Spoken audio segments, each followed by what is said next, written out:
Bonsoir tout le monde, donc aujourd'hui on va parler des relations en 2025. Donc je vais faire des citations en prélude par rapport à ce que je vais présenter par la suite. Et je vais développer chaque citation par rapport aux relations. Voilà, donc la première c'est de Franz Kafka, c'est «J'ai eu honte de moi quand j'ai compris que la vie était un bal masqué dans lequel j'étais venu avec mon vrai visage». Voilà, donc là on va parler de l'hypocrisie sociale. Ensuite, deuxième citation, Artigan, un rappeur que j'apprécie particulièrement, qui dit «Les petits d'aujourd'hui réclament que l'oseille tombe, moi petit, je voulais la force à Poséidon». Alors là, il y a deux sujets à traiter. Le premier sujet à traiter, c'est l'ambition. C'est jusqu'où on ambitionne de développer son esprit. Et ensuite, c'est l'esprit lui-même, parce qu'on est dans un genre d'excès de matérialisme. Et il y a une deuxième citation qui peut corroborer ça, c'est celle de Victor Hugo, qui dit qui ne boit pas meurt de soif, mais qui ne pense pas rampe et c'est pire. Donc voilà, pour ce truc-là de l'excès de matérialisme qui pousse à la destruction des relations. Alors, dernière citation qui est de moi, c'est la vie est parfois ironique, les gens rigolent devant des comédies, ne sachant pas que leur vie en sera entièrement une, tu vois. Voilà, donc ça aussi, c'est en rapport avec l'hypocrisie sociale. Donc voilà, les relations en 2025, en fait, il faut comprendre un truc, c'est que, tu vois, on se développe tous en tant qu'humains, un peu comme une genre d'entreprise, tu vois. C'est-à-dire ton corps biologique, c'est une forme d'entreprise. Et donc aussi vers l'extérieur, on ne le sait pas, mais c'est un peu comme ça qu'on doit gérer sa vie. Le truc, c'est que à notre époque, il y a de plus en plus de narcissisme. Pourquoi? Parce que les gens se prennent pour des chefs d'entreprise alors qu'ils ont à peine la compétence d'un arracheur de mauvaises herbes, tu vois. Et donc en fait, c'est ça qui craint dans les interactions, parce que en fait, on va dire le capitalisme s'est accaparé de force l'empathie des gens.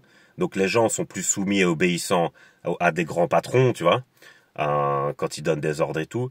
Mais par contre, ils ont plus de respect pour les gens qui sont autour d'eux et qui les aiment, tu vois. Alors qu'en fait, dans le sens des priorités, ça doit être dans le sens contraire, tu vois. Mais c'est plus l'esprit masculin qui est comme ça. Mais bon, voilà. En fait, tu vois, les attitudes qu'ils ont dans leur relation, ils oseraient pas les avoir avec leur patron. C'est ça que j'aimerais dire ici, tu vois. Par exemple, j'ai vu une nouvelle trend, enfin je sais pas, une nouvelle mode qui arrive dans les relations, c'est le poltergeist. Alors ça vient sûrement de Poltergeist, qui est un vieux film carrément la génération avant moi, qui parle de fantômes, d'êtres hantés ou je sais pas quoi. Donc le poltergeist, c'est quoi? C'est bah tu parles avec une personne, vous entendez, vous parlez souvent, etc. Puis un jour, vous donnez rendez-vous pour vous voir, donc faire un date, quoi, et la personne vient pas, mais elle prévient pas qu'elle vient pas. Donc en fait, elle vous arrache votre temps, là, tu vois, parce que si on te prévient pas, bah toi, t'attends, et tu te dis la personne est peut-être en retard, et tu te fais bouffer ton temps comme ça, tu vois. Donc les gens, ils ont pas de respect. Le temps, c'est pas seulement de l'argent. Le temps, c'est ce qui contient l'histoire. Donc ça veut dire que t'es en train de voler l'histoire d'autrui, tu vois. Tu fais le sale vampire sans respect, tu vois. Donc déjà, les gens comme ça, tu vois. Déjà, les gens comme ça, faut les remettre en place. Mais tu vois, dans le monde du travail, ils seraient très vite remis en place, tu vois. Parce que fais un poltergeist, vas-y. Et ghost un peu, ghost au patron, vas-y. Tu vas voir ce qui va t'arriver. Ça va être vite réglé, tu vois. Donc, ils jouent les chefs d'entreprise, ces gens-là, et ils savent rien gérer du tout, tu vois. Donc, et de plus en plus, il y a de moins en moins d'empathie. C'est-à-dire, les gens, ils savent plus se mettre à la place d'autrui, tu vois. Ils se disent juste, moi, je ressens ça, donc je fais en fonction de ça. Ils se disent pas, oui, mais autrui, dans sa position, qu'est-ce que lui pourrait ressentir, tu vois, par rapport à la situation. Donc ça, ils se posent pas la question, ils s'en foutent, tu vois. Alors, quand les relations deviennent de très basse qualité comme ça et très mauvaises, ceux qui vont avoir pignon sur rue entre guillemets, bah, ce sont des personnalités troublées comme les narcissiques, parce que eux, ils fonctionnent en mode supermarché, tu vois. Donc en fait, ils fonctionnent pas en valeur familiale, tu vois. La valeur familiale, c'est là où tu as un lien intime et profond et où les gens sont soudés, tu vois. Et puis tu as le supermarché de merde où c'est superficiel et tout est consommable comme un objet, tu vois. Et donc en fait, ceux qui s'en sortent plus ou moins dans les relations, bah, c'est eux. Le truc, c'est que les gens les plus intelligents, je dirais, et qui ont le plus de valeur, ils se retirent du marché. Donc t'as plus de gens comme ça. Soit ils sont casés, soit ils sont seuls et ils veulent plus tenter quoi que ce soit, tu vois.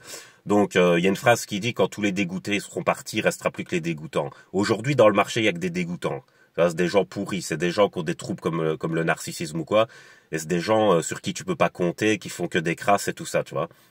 Parce que ça aussi, dans les liens forts, c'est très important de le dire.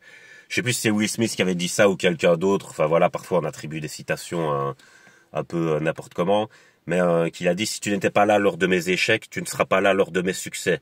Tu vois, et ça c'est une condition sine qua non déjà pour avoir de l'honneur, mais ensuite pour respecter la personne que tu as en face, tu vois, parce que les gens qui te foutent dans la merde et puis qui te laissent tomber à ce moment-là, et puis qui reviennent quand tu réussis quelque chose, ces gens-là, c'est les plus infréquentables du monde, mon gars. C'est juste des opportunistes et ils n'ont aucune considération pour toi, tu vois. Ça, c'est un fait certain, tu vois. Donc ça, quand on veut créer un lien intime, ça, c'est une condition qui n'est pas négociable, tu vois.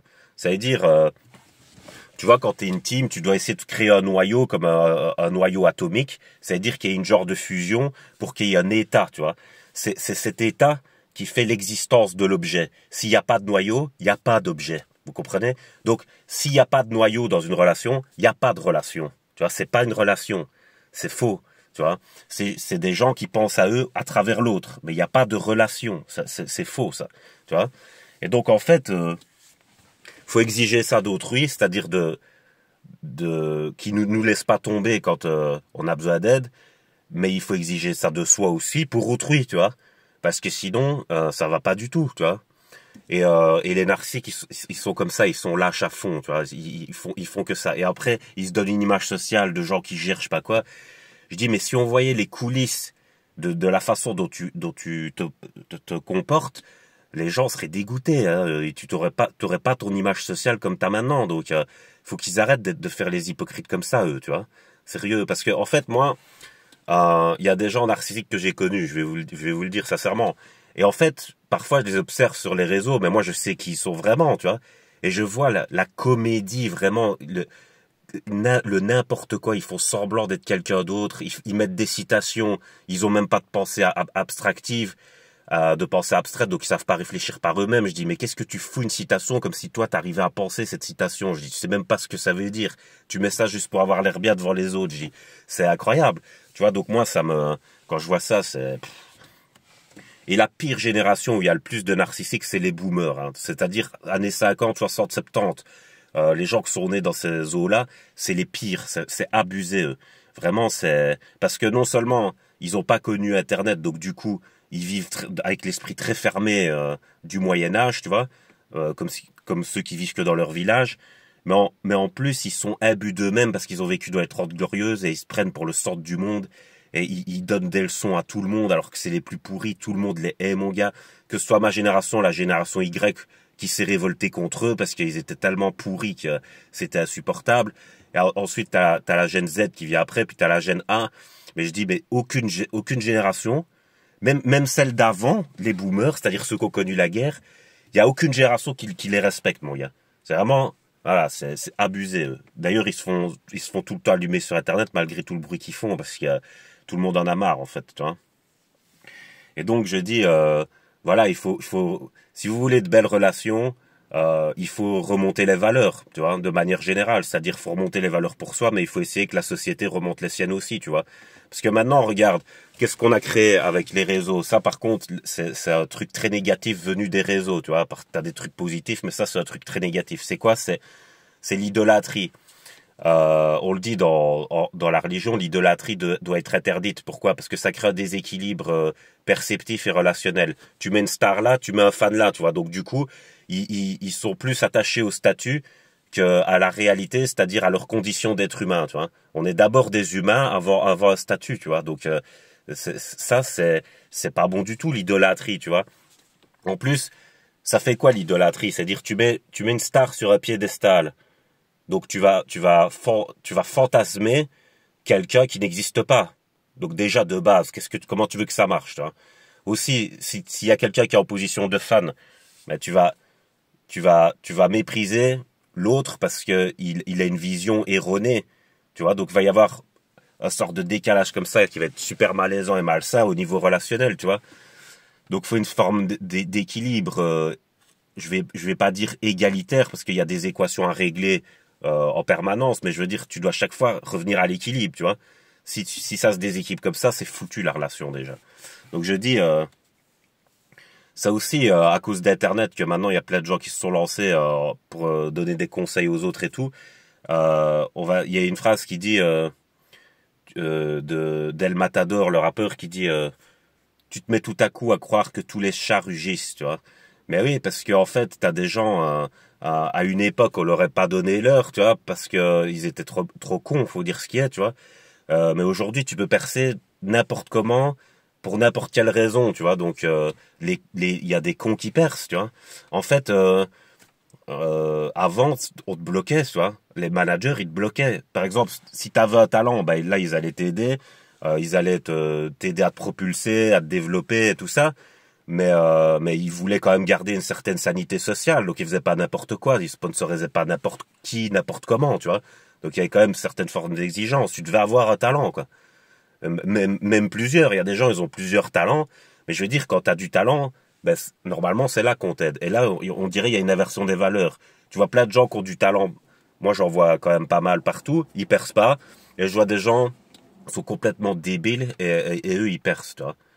Mais parce que les gens les plus débiles, entre guillemets, ils s'adaptent plus au regard de l'autre par rapport à ce qu'il veut entendre ou quoi, plutôt que d'apporter une plus-value, tu vois, dans n'importe quel domaine. Donc c'est ça qui fait que tout ça bousille les relations, tu vois. Et puis les gens deviennent capricieux, ils deviennent débiles, ils deviennent immatures, tu vois. Pour réussir une relation, il faut une certaine discipline, il faut un certain développement personnel, tu vois. Il faut avoir des exigences envers soi pour avoir le droit d'en avoir envers autrui. Parce que si tu déséquilibres l'équation en ayant trop d'exigences envers autrui et aucune envers toi, ben ça va complètement foirer la relation. Pourquoi? Parce que quand c'est comme ça, les gens ils veulent pas entendre ça, mais c'est la vérité. Quand tu respectes pas bien autrui, tu génères de l'anxiété chez autrui. Et cette anxiété, c'est un poison qui va venir détruire la relation petit à petit, tu vois. Et, sauf parfois avec les narcissiques parce qu'ils essayent tout le temps de remettre sous emprise, tu vois, mais c'est une relation dégueulasse, tu vois, ça n'en vaut pas la peine. C'est nul, tu vois. C'est des P4, quoi. D'ailleurs, il y a des gens, ils ont repris mon expression parce que j'utilisais tout le temps l'expression quatrième provinciale au football parce que c'est le plus bas niveau, tu peux pas jouer plus bas, tu vois, en première en tout cas. Et je dis, enfin, il y en a, ils reprennent mon expression maintenant, ils disent, c'est des P4, genre, tu vois, c'est des P4, c'est genre, c'est des quilles, quoi, mon gars, c'est des cônes, quoi, mon gars, c'est vraiment, laisse tomber, tu vois, avoir des relations comme ça, c'est pas bon, quoi. Vraiment, il faut se reprendre, quoi. Quand tu vois maintenant comme les gens ghostent facilement, mais c'est un manque de respect. On vous a appris le respect où? Dans les chiottes ou quoi? C'est un manque de respect de faire ça, les gens. Alors je dis pas, parce qu'il y a des degrés d'intimité. Si c'est une connaissance à qui tu parles tous les 6 mois et puis que après une petite conversation, la personne te répond plus, bah voilà, c'est logique, c'est votre relation qui est comme ça, mais il y a un genre d'accord entre vous. Maintenant, les méga relations toxiques, c'est genre soi-disant t'es en intimité, puis on te tape des faces comme ça, tu t'as 3 jours de remis, tu vois, c'est quoi ça? Tu vois? Moi, perso, par rapport à ça, parce que pour moi, les deux extrêmes, bah, c'est envoyer 50 messages d'un coup, sans laisser l'autre respirer, je sais pas quoi, ou alors ghoster, tu vois. Je dis, ces deux attitudes-là, elles doivent pas être acceptables en relation. Il faut que tu mettes le là tout de suite à l'autre, parce que sinon, ça peut pas marcher, tu vois. Maintenant, une réaction peut provoquer l'autre. C'est-à-dire, si tu ghostes, bah, l'autre, il se pose des questions, donc il veut des réponses aux questions qui se posent. Et toi, tu fais exprès de créer ce vide dans sa tête. Donc après, faut pas t'étonner que l'autre te casse les couilles parce que tu le respectes pas, tu vois. À un moment donné, tu sais, par exemple, je sais pas, dans le monde du travail, t'envoies un mail important par rapport à un problème à régler. Si l'autre, il te répond 3 semaines après l'échéance du problème, ben toi, t'as de nouveaux problèmes. Parce qu'en fait, il y a des échéances, tu vois, les gens en management, là, qui se prennent pour des chefs d'entreprise, là, les narcissiques à 2 balles, là, tu vois. Je dis, tu vois, t'as l'heure du bus quand il arrive à l'arrêt de bus, tu vois. Si t'arrives bien après l'heure, il y aura pas de bus, tu vois. Donc, le management, c'est ça, tu vois. D'ailleurs, Einstein a contribué à la généralisation de l'heure. Pourquoi? Ben parce que pour créer des rendez-vous, faut qu'on ait une heure commune, tu vois. C'est pas le narcissisme où chacun a son heure, tu vois. Moi, je décide que là, maintenant, il est 6 heures du matin, et t'as quelqu'un d'autre qui dit non, et il est 22 heures, alors qu'on est au même lieu géographique, tu vois. Donc, on se croise, quand on se donne rendez-vous, on se croise jamais, alors. Tu vois, je dis, c'est quoi ces gens, mon gars? Je dis, c'est bac -20 en management, mon gars. Vraiment, c'est nul. Tu vois? Les gens qui réussissent leur relation, c'est parce ils savent gérer les timings, ils savent gérer la communication, ils savent gérer les émotions d'autrui et les leurs, ils créent pas de l'anxiété pour rien, par le fait de ghoster ou le fait de créer des conflits qui servent à rien pour des sujets à la con, ça ne sert à rien, tout ça. Faut épurer les gens, voilà, c'est tout. Et comme je dis, les gens intelligents, quand ils voient ça, ils ont l'impression d'être à Jurassic Park. Donc ils disent, vas-y, c'est un zoo ici, vas-y, moi je me mêle pas à ça, tu vois, je me mélange pas, vas-y. Moi je reste dans mon coin et c'est bon, tu vois. C'est pour ça, t'as même des gens, ils préfèrent la compagnie d'animaux maintenant plutôt que la compagnie d'autres gens qui sont tellement foireux que voilà. Il y a une phrase qui dit, plus j'aime les hommes, plus je connais les hommes, plus j'aime mon chien, quoi, vraiment. Mais ben oui, parce qu'en fait, si toi t'as des valeurs et que tu prends un chiot par exemple et puis que tu l'élèves toi-même, ton chien il va te ressembler quand même. Donc le chien, il va avoir une forme de discipline que tu lui auras fait acquérir et donc bah tu auras plus de respect pour les valeurs que tu lui as fait développer que pour quelqu'un qui apparemment je sais pas ce qui s'est passé pour la personne, mais bon voilà, le niveau valeur c'est zéro quoi. Après je comprends que les gens aient des besoins et que parfois il puisse y avoir des ruptures d'être interactives à cause de certains intérêts qui sont prioritaires. Ouais, ok, moi je comprends tout ça, mais je veux dire, les gens qui abusent, qui te laissent tomber quand t'es dans la merde, alors que c'est même eux qui t'y ont foutu carrément, et qui en plus, ils osent revenir quand tu réussis un truc et faire comme si c'était grâce à eux, mais vraiment, c'est la honte internationale, mon gars, c'est vraiment la honte d'être comme ça. Les gens comme ça, vous êtes pourris. Vous êtes des traites, des lâches, voilà, vous valez pas grand chose en vrai. Vous perdre vous, c'est vraiment un cadeau carrément. Les poubelles se sortent toutes seules quoi, vraiment, c'est ça. Hein. C'est pas genre la seule chose que vous arrivez à faire, c'est à faire croire à des gens qu'ils ont perdu quelque chose d'exceptionnel, alors qu'en fait pas du tout, tu vois, pas du tout, du tout. Vraiment, c'est pas, c'est quand t'as le cerveau droit, tu te rends bien compte. Les gens qui sont sains, ils voient ça, ils font oula, va des rétros, mon gars, tu vois, c'est genre, voilà, non, les gens, voilà. Regardez, moi je vais parler un peu de mon histoire personnelle parce que je dis, moi, les gens ils peuvent raconter ce qu'ils veulent. Dans les moments de vérité, comme on appelle ça en arts martiaux, j'ai assuré au moins à 90%. Voilà. Donc il y a peut-être des fois où j'ai merdé sûrement, mais je veux dire, j'ai toujours été là, tu vois, un peu à la Forrest Gump si tu veux. Donc moi je lâche personne, tu vois. Moi en vrai c'est comme ça que je fonctionne. Le truc c'est que moi au final je me rends compte de quoi? Ben j'ai été lâché. Après moi il y a des relations que j'ai pas continué, donc du coup je suis en partie responsable parce qu'on doit entretenir ces relations, donc on doit y mettre du sien aussi. Donc je dis, les relations qui se sont éteintes à petit feu comme ça parce on les a pas entretenues et qu'on était d'un commun accord, on va dire, ben il y a pas de reproche à faire là-dessus. Mais je veux dire, ceux qui par contre t'ont lâché quand ils ont vu que t'étais dans une mauvaise situation, ils sont pourris ces gens-là. Je suis désolé. Donc voilà, ça c'est des leçons à tirer. Moi je vous dis, c'est un conseil que je donne à ceux à qui j'enseigne et ça marche très bien pour eux, ne vous inquiétez pas. Je dis, les gars, vous faites un noyau comme un noyau atomique, vous tissez bien vos liens, vous laissez personne d'opportuniste rentrer, vous restez bien entre vous comme ça, vous scellez bien le lien et vous entretenez bien vos relations comme ça et vous allez voir, vous allez réussir à soulever des montagnes, tu vois. Par contre, les autres qui agissent comme ça hein, et qui s'illusionnent que dans leur égoïsme ils vont atteindre quelque chose d'extraordinaire, laisse-les, mon gars. Tu sais, regarde, les gens qui sont aveugles au niveau psychologique, c'est comme s'ils étaient comme Gilbert Montagnier, quoi. C'est-à-dire, tu montres un paysage sublime, il le verra pas, tu vois. Donc en fait, ces gens qui ont de la bêtise dans leur cerveau, tu peux leur montrer ta valeur, tu peux leur montrer la valeur de quelque chose, tu peux leur montrer des trucs, ils ne verront pas, ils verront pas. Donc tu dois accepter leur cécité, c'est une forme d'handicap, voilà. Mais le truc c'est que les apparences matchent pas avec ce fond, donc c'est pour ça que tu as une dissociation dans le cerveau parfois parce que la personne se dit mais je comprends pas ce qui se passe. La personne voit, mais en même temps, elle agit comme quelqu'un qui est aveugle, blabla. Mais en fait, non, ils sont pour de vrais aveugles, tu vois.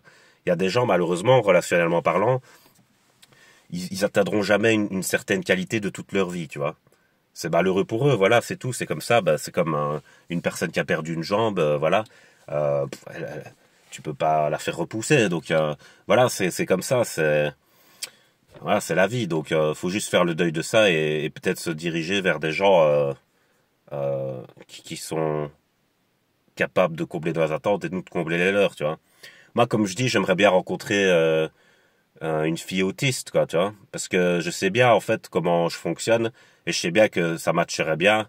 Et donc, voilà, c'est ça que j'espère un jour. Mais bon, voilà.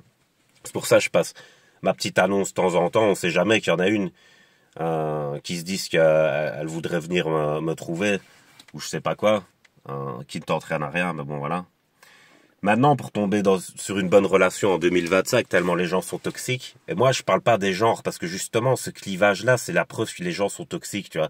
Tu te laisses pas avoir par des bêtes clivages superficiels comme ça, quand tu as un esprit construit, tu comprends très bien que c'est pas parce que tu es un homme que psychologiquement tu seras plus comme ça que si c'est une femme, je sais pas, on est des humains à la base déjà, tu vois. Donc je dis, les gens qui se laissent diviser par ce genre de clivage, déjà, ils vont déjà pas bien, tu vois. Je dis, regarde le paradoxe des misandres et des misogynes. J'y reviens encore une fois. Je dis, tu es hétéro. Donc si t'es hétéro, ça veut dire que t'aimes le sexe opposé. Mais si t'es hétéro et que t'es misandre ou misogyne, ça veut dire que t'es schizo. Ça veut dire que tu aimes et t'aimes pas en même temps. Tu vois, ça veut dire, t'as une féministe, elle va dire, oui, je suis hétéro, je sors avec des hommes, mais je suis misandre parce que les hommes, c'est tous des connards. Je dis, mais t'es surtout schizo, en fait. Et un mec qui dirait, ouais, moi je sors avec des femmes, mais j'aime pas les femmes parce que c'est toutes des connards. Je dis, bah, t'es schizo aussi, en fait. Le point commun que vous avez, en fait, vous deux, c'est que vous avez un problème ici, tu vois. C'est tout. C'est pas une question de genre. Tu vois, donc, faut arrêter à un moment donné, quand tu t'unis, tu dois être cohérent avec toi-même, tu vois. Voilà, c'est comme quand t'es dans une équipe. T'es dans une équipe parce que soit t'es là pour le salaire, mais alors du coup tu vas bien jouer pour ton salaire, soit t'es là parce que tu kiffes les gens et du coup bah tu fais comme quelqu'un qui est dans son élément, dans son équipe quoi. Enfin, ça a pas de cohérence. Tu vas pas à un endroit que t'aimes pas du tout. Mais de ton propre chef, genre c'est même pas on te force à y aller, c'est genre toi t'y vas de toi-même mais t'aimes pas. What the fuck, tu vois. C'est comme si quelqu'un il allait à la piscine mais il dit putain j'aime pas l'eau vraiment. Tu fais quoi en fait? Bah je me mets au bord, voilà, je regarde. Alors bah, ouais ok, ouais ok, ouais c'est très cohérent vraiment ça. Voilà, donc voilà les gens, c'est ça que je vous dis. Toutes ces incohérences là, c'est ça qui pique les gens, qui les frustre et tout. Et c'est pour ça ils en ont marre, tu vois. Faut de la cohérence les gens. C'est comme ça qu'on se développe, qu'on avance. Si t'es incohérent, tu tournes en rond comme ça, tu vois. Ça ne mène à rien. C'est nul, tu vois. Donc voilà, j'ai fait une vidéo de 23 minutes, c'est bon, je vais pas en rajouter. Simplement pour vous dire tout ça, quoi. Il y a de plus en plus de narcissisme, je me pense, dans les interactions sociales, c'est-à-dire d'immaturité affective et de développement aussi. Donc le management chute, le management est en perdition, tu vois, parce que c'est une question de management aussi les relations, tu vois.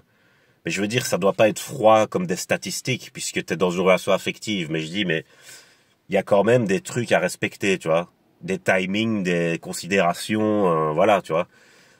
Si on fait pas ça, bah forcément ça devient nul, quoi.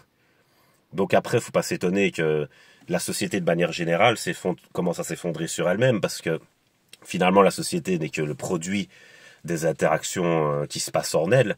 Donc si elles deviennent de plus en plus mauvaises, vous savez, c'est comme le cerveau, hein. Vous avez des neurones, il y a des synapses entre les neurones. Si maintenant ton neurone commence à s'éteindre petit à petit et que t'as une synapse qui trouve plus un neurone et qu'elle va dans le vide comme ça, comme un éclair dans le ciel, tu vois, mais qu'elle revient parce qu'elle a pas trouvé une connexion avec un neurone, bah ton cerveau il devient de plus en plus mauvais, tu vois. Ça veut dire tu commences à perdre des neurones, à perdre tes synapses. Et je dis bah et la connexion devient de moins en moins bonne. Et voilà, t'as un ordi avec 2 gigas de RAM, quoi, tu vois. C'est vraiment t'as un Pentium 2, quoi, genre le truc, il se prend un seul virus, tu mets 5 ans à ouvrir une page, tu vois. Donc c'est vraiment, voilà les gens, non. C'est les relations sociales, c'est ça, c'est des interconnexions qui créent une intelligence plus transcendante dans le cerveau collectif humain, tu vois. Donc c'est pour ça que faut bien manager, hein, ça, c'est important. Hein. Donc moi je conseille aux gens en fait de s'intéresser au management de manière plus profonde. Et quand tu as compris les grands principes du management, Moi, je pense que tu peux appliquer ça dans tes relations aussi. Et du coup, ça fonctionne 10 fois mieux. Tu vois? Voilà. Donc, je vais vous laisser sur ça. Passez une bonne nuit.